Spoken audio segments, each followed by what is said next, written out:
내 하나님 여호와께서 이 40년 동안에 너로 광야의 길을 걷게 하신 것을 기억하라. 이는 너를 낮추시며 너를 시험하사 내 마음이 어떠한지 그 명령을 지키는지 아니 지키는지 알려 하심이라.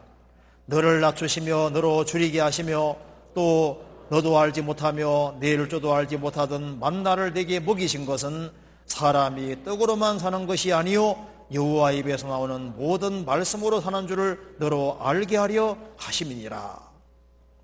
그 다음에 16절 같이 읽겠습니다.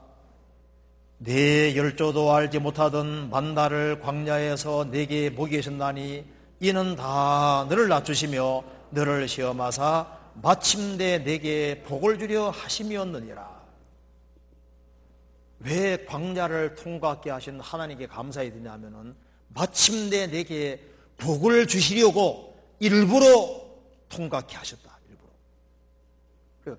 범사에 감사하라. 그 범사 중에 특별히 더 크게 감사해야 될 때가 언제냐? 광야에서. 광야에서 특별히 더 감사해야 된다. 어려움이 있을 때 감사하는 감사하면은 그거 진짜 신앙적인 감사인 거예요. 독일에서 한 중년의 크리스찬이 대학병원에서 혀 수술을 받게 됐습니다. 혀암 걸려서요. 이제 혀 절제 수술하면 이제 더 이상 말을 못하게 되는 겁니다.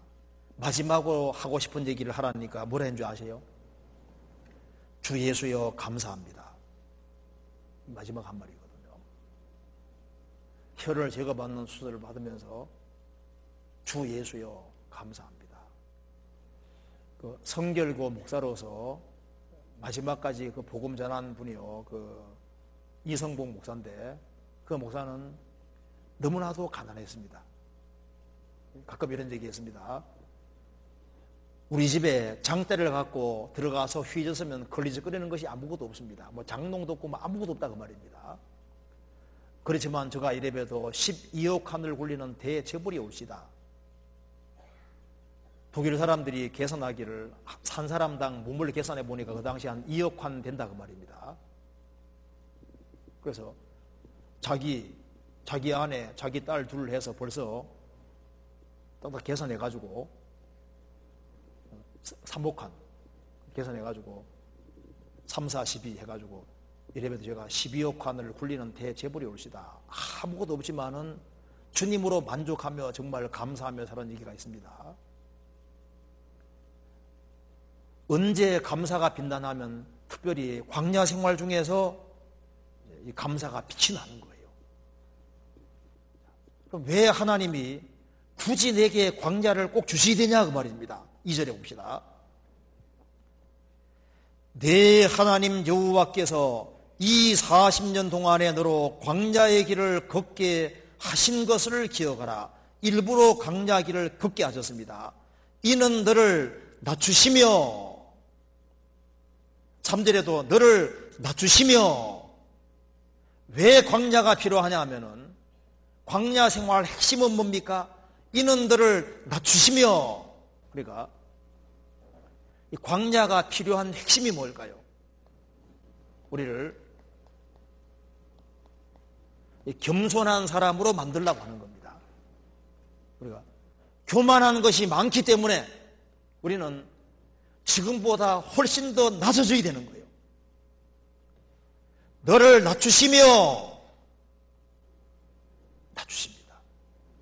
우리에게는 교만한 것들이 많고 불순물들이 아주 많아요.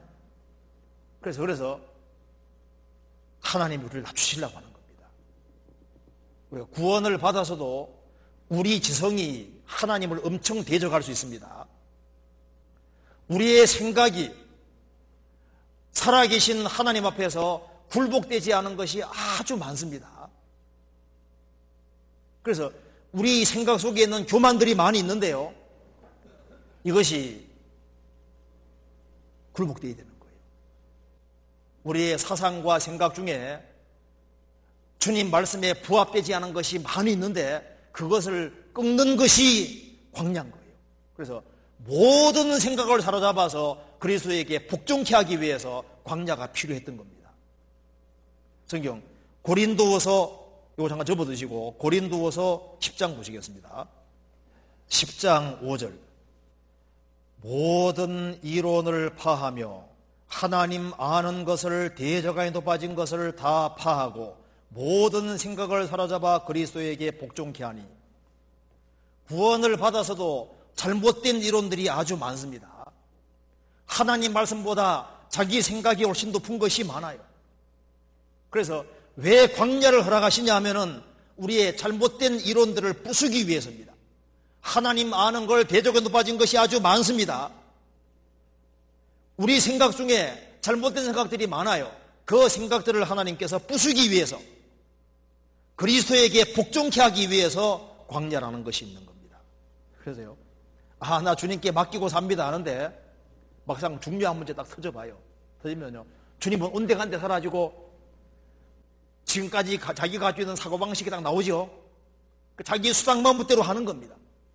나중에 코너에 딱 물리면은 아이고 하나님 손들었습니다. 하나님 해주세요.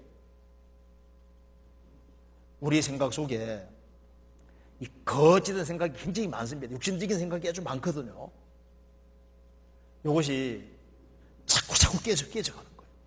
그래서 우리 교만한 생각들이 꺾이고, 그래서 시간 지나가는 가운데 아이고 하나님이 말씀하시면은 그대로 하는 것이 최고 현명하구나, 그걸 깨닫게 되는 겁니다. 그걸 빨리 깨달을수록 광야 생활이 적어지거든요. 성경 그렇게 대해서도 안 돼요. 자기 생각대로 해보는 거예요. 나중에 시간 지나가면 아이고 무조건 성경이 그렇게 말씀하면 이게 안 되는 거구나. 성경이 말씀하면 내 하는 게 제일 현명한 길이거든요. 근데 그게 그렇게 쉽게 안 되니까 주님 뺑뺑이 돌리는 거예요. 그리고 우리 마음과 생각과 의지가 얼마나 교만한지 모릅니다. 우리 의지가 얼마나 강한지 아세요? 성경 그렇게 대해서도 성경 앞에 굴복하기를 싫어하는 그 마음이 있는 거예요. 그 교만한 마음이거든요. 이것이 신앙생활 중에 꺾이게 되는 겁니다. 꼭 성경대로 해야 되나 뭐? 다른 사람 그렇게 안 하던데 신앙생활 잘하는 사람 봐야 되는데요, 꼭 못하는 사람 보거든요. 저 사람 구원받은 지 오래됐는데 성경대로 안 하던데 그거 보고 나도 안 해도 돼, 그렇게 하거든요. 신앙생활 잘하는 사람은 하는데 그거 안 보고 엉뚱한 거 본다니까요. 육신이요, 아주 간사하고 속입니다. 우리가 자기 자신에 대해서 아주 과신하는 것도 있어요. 자기가 좀 대단하다고 생각하는 그것도 끊기게 되거든요. 우리는 하나님의 도움 없이는 한 발짝도 못 나가는 정말 연약한 사람이고 머리털 하나 휘어온게 못하는 연약한 사람이라는 걸 우리가 깨달아야 되는 겁니다. 저도 들은 얘기입니다. 어떤 사람이 월남전에 참전해서 아주 훈장을 많이 받았습니다. 저는 총알도 피해 다니는 사람입니다 하고 오잖아요. 그런데 그 사람이 제대하고 난 이후에 뉴욕에 구경 갔습니다. 내진탕으로 죽었거든요. 바나나에 미끄러 죽었다가 말입니다. 총알은 피했는데 바나나는 못 피했어. 저는 총알도 피한 사람입니다. 그런데 바나나는 못 피하잖아요. 우리 하나 자랑할 것이 없습니다. 우리에게 찌꺼기가 아주 많이 있어요. 그래, 우리 찌꺼기가 제거되기 위해서 광야라는 것이 필요한 겁니다.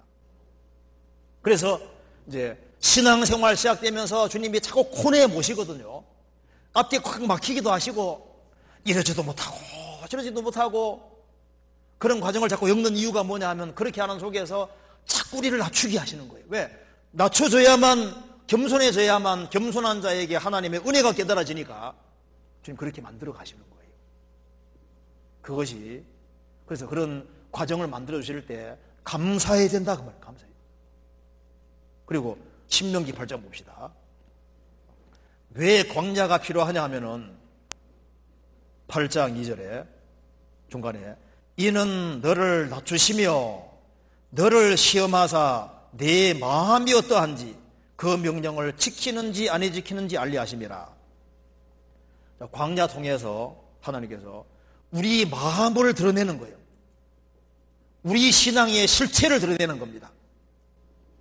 자기가 자기 잘 모르거든요. 내가 나를 잘 아느냐, 내가 잘 몰라요. 그리고 내 중심 깊숙하게 있는 걸 모르거든요. 근데 그게 언제 드러나냐면은 광야 중에 드러나는 거예요. 너를 시험하사 내 마음이 어떠한지 그 명령을 지키는지 아니 지키는지 알리하십니다. 사람이 중요한 문제에 딱 봉착하면은 그 사람 본 마음이 다 드러나는 거예요. 사람 마음은 깊습니다. 감춰진 것을 알기가 어려워요. 그래서 중요한 어떤 시련과 어려움에 딱 봉착하면은 그 사람이 정말 주님을 중심으로 사는 사람인지, 주님을 정말 섬기는 사람인지, 신앙의 태도와 방향 모든 걸 알 수 있게 되는 겁니다. 그래서 우리의 마음을 주님이 단련시키고 우리 마음을 순수하게 만들어가는 거예요. 이는 내 마음이 어떠한지를 주님 명령을 정말 지키는지 안 지키는지 알리하십니다. 평상시에는 지킨다고 하잖아요. 그런데 중요한 문제에 부딪히면은 그때는 하나님 말씀 안 지키거든요. 그래서 주님께서 광야를 통과하는 속에서 정말 하나님을 의지하고 사는지를 주님 보기 원하시는 겁니다. 그렇게 해서 광야 통과하면은 마음이 견고하게 되는 거예요. 그리고 3절, 이는 너는 너를 낮추시며 너로 줄이게 하시며, 하나님이 줄이게 하십니다. 세상에서 제일 큰 고통 중에 하나가 배고픔입니다. 너무 줄이면요 먹는 것밖에 안 보여요. 저도 이게 어릴 때요, 진짜 그 배고픈 건 참 서러운 겁니다. 우리 집안은 다 우리 집안 광산하다 완전히 망해가지고요, 먹을 것도 아무것도 없는 거예요. 돈 100원 빌리러 저 30리길을 멀리 가는데요, 배가 고른 상태로서 아주 그 산길을 타고 이렇게 멀리 가봐요. 쉬며 가야 됩니다. 나중에 100원 빌려가지고 와서 국수 먹는데요, 그